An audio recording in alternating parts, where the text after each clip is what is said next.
Ladies and gentlemen, boys and girls, welcome back to another installment of Megrow Piece Rants, where if you're new here, we talk about the One Piece anime, One Piece manga, and anything else that's happening in the anime world. And with March coming to a close, we can finally mark the end of the 6-month hiatus that the One Piece anime was on. But that's not what we talk about first. We never talk about that first. That's not what you even come here for. You came here to see me talk about the manga. Now, before we get into anything, I do have to always say spoilers. Spoilers, spoilers, spoilers, spoilers, spoilers, spoilers, spoilers. I will be talking about One Piece chapters up to April 7, 2025. If you aren't caught up, then you should not be watching this video. Unless you don't care. Then I don't care. And finally, not only should you be liking and subscribing, but if you have anything you want me to talk about in these videos, make sure to leave a comment down below. Do I get comments on these videos? No. But do I care? No. Now, without further ado, let's finally get our hands back on this manga. To recap last month's chapters, we met Scopper Gyalbon, the former left hand of the Pirate King, who met Luffy's crew, Aura farmed, then left. Gunther, or whatever her name is, summoned 2 more Gods Knights, and they're currently crafting their Epstein plot to kidnap the children of Elbaf. And then on the last chapter, they freed Loki, who then Aura farmed. Oda has a theme, where he always has a set rhythm of how he plays out each arc, and they pretty much always play the same. Is that bad? No. But it's clear that we are at the part of the arc where everything is still setting up, and that is still apparent in these next chapters. Loki, like I said, was just aura farming because by the end of the first chapter, he was passed out, simply because he took way too much battle damage from all of that torture he was put up with fake Shanks and Gunther, which now means that Luffy, Zoro, and Sanji, aka the Big Three, or 1, 2, and 4, are now building their social link with Loki as he continues to heal. And now that the God Knights have officially initiated their plan, we're starting to see all of Elbaf get alerted, including the rest of the Straw Hats that didn't even know anything was going on. And this results in us seeing the formation of what we'll probably see for the next 10 chapters at minimum, which is Robin and Chopper, Nami, Brook, Jinbei, and Usopp, and what was the last one? Oh, Frankie and Ripley. See, I said Ripley and not Scopper's wife because And while I do feel that a couple of the God's Knights Devil Fruits being shown are pretty cool, at the end of the day, I just feel like, you know, this is still all set up for the 3rd time. And I don't have no problem with it. I mean, this is what Oda always does. This is his rhythm. He sets everything up and it's like, oh no, the Straw Hats and the side characters of any setting have to defeat said thing. No problem with that once again. But yeah, I have no problem with it. That's just, you know, it's just set up. Like, these are literally just set up chapters. There's not really much going on. And I really feel the sentiment carries on into the last chapter because not really a lot is... rocks. Wait, what was that? Loki met rocks. What? You heard that right. Loki, or man himself, has just given us another rocks panel. And admittedly, at first, I thought it was Kid, but then I realized how stupid that sounds when you look at the fact that Loki was a kid. And then on top of that, he says Newgate in the very next panel. Now, even though, honestly, Rocks hasn't been mentioned that long ago, I still feel that he is one of the current biggest mysteries in One Piece. Even though we know his full name, he has D in his name. We know his full crew, who was on his crew. We know where he was stationed for, you know, most of his time.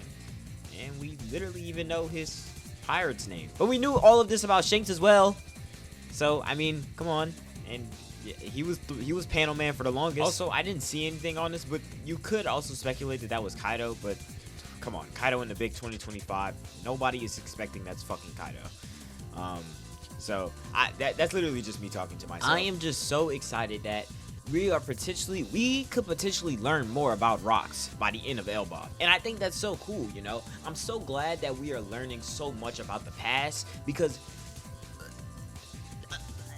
I mean, 1,000 episodes ago, we would never, ever think that we would get to this point. But I'm not just gonna glaze rocks because that wasn't the only thing that happened in this chapter. I actually really enjoyed this chapter because it felt like everything was just starting to set in stone here. I thought we were gonna be at this for another 3 chapters, but it really does feel like we're about to move into the next part of this act called Elbaf. This scene specifically gave me chills. Like, sure, I've only been reading the manga since Luffy turned Gear 5, but I genuinely felt chills from this scene alone. I don't know. I thought it was really cool. Like, Jinbei doing that, I don't know.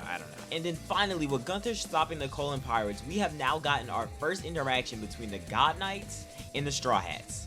Look, I don't know where Shamrock is. Probably going to finish the job with Loki, but shit's starting to hit the fan if we running into God Nights this quick. Overall, for that to be the chapter to start April, I am very excited to see what comes from this month, and I can't wait to get back to you on it when it drops. Yeah, because sometimes I gotta slow down to get my full word in chapter. But that's it with the manga so far. Beautiful, beautiful chapter to end off with for the month, and now it's time to talk about the anime. Now, as y'all know, I forgot what I said in the last video, but I know I got to at least episode 1006 when I last checked in with y'all. And, you know, can't lie, the entire month of March, I was not watching One Piece at all. I tried, I really did. I tried to sit down, but I just couldn't get into it. But I knew that it was coming back April 1st or April 4th, and I decided, you know what?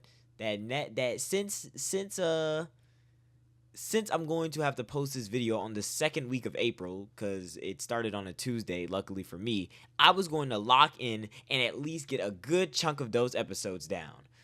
And so that is why I am proud to announce that I went from 1006 to 1012. Look, I'm just going to segue into the end of this video, which is to talk about me. I have been super fudging swamped on videos. I wouldn't even say I'm swamped on videos. It's just been really hard to make them for some reason. And me procrastinating okay, yeah, I admit it. I've been procrastinating. But because I've been procrastinating my videos, it's also, like, has made me unable to do anything outside of, like, trying to make these videos and trying to get videos out. And that's pretty much it. Like, that's the real reason why. But like I said this month, I said this at the beginning of this month, no more PopCap games. And like I said yesterday, because I literally missed Monday. I was supposed to post this every Monday, and of course I missed it. I probably even said at the beginning of this video that every Monday I do this.